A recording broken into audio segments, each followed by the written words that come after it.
Johnny and I have been married for 42 years. We have 2 married boys and an adorable grandson. And so when Johnny and I first got married, we found ourselves being very secretive. We didn't want, of course, we didn't have much in the beginning. What am I talking about? But in his family, they were very secretive. And I was left out of all conversations pertaining to their wealth. And I felt excluded, but I accepted it, being a good Catholic girl. Never asked any questions. And I also, through the years in our marriage, we have been secretive with our own children. And I've always struggled with having money, so I certainly didn't want them to struggle, and so I didn't want them to know very much. I realized, we both realized as we got closer to 65, that we started a will, but we kind of put it aside for a long time. We thought, we better relook at this thing and pay attention and do something about it.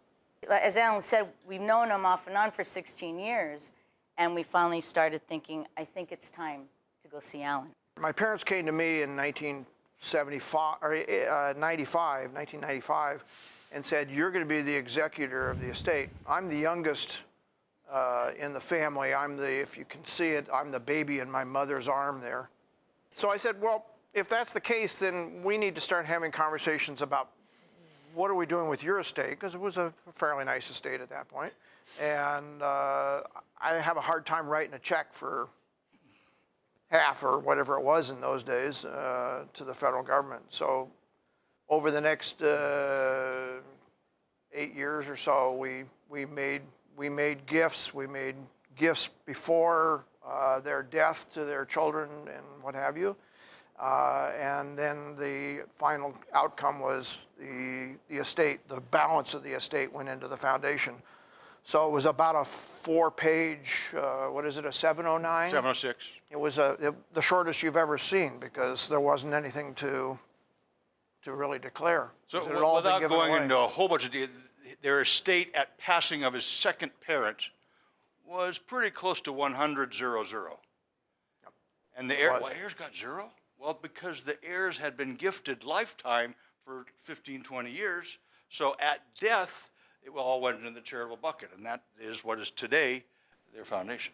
So the thinking there is well, why not give it at today while they're alive, yes, buildings and what have you, because then any future growth is out of the estate.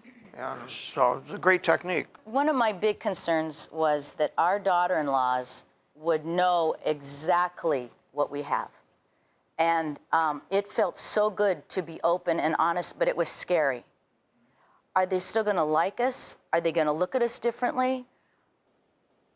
I had a lot of fears around it. And Alan came to our home, and we had this incredible discussion about values, each one of us. We each did a value sheet on each other. And our oldest son, who's a professor and extremely analytical, said, what are we doing this for? We know we love each other. I said, of course we love each other, but I want to go deeper. I want us to get all this stuff out. I want us to really communicate. I said, we don't communicate about money. We need to do this.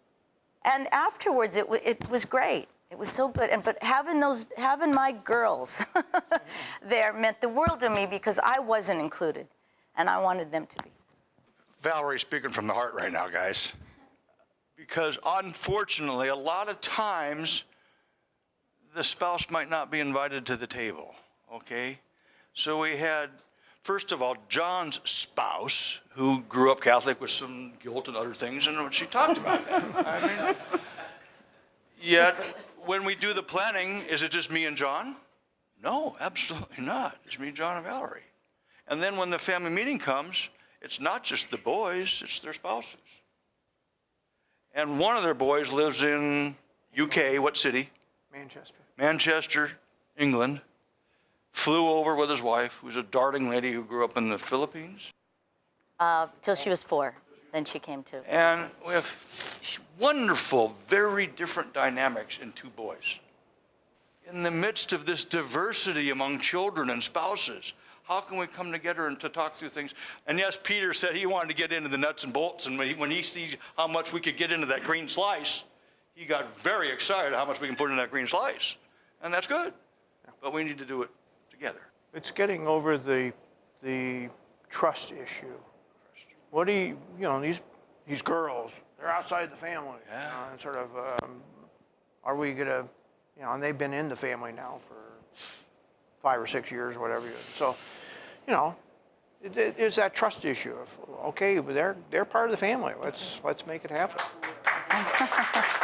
Thank you.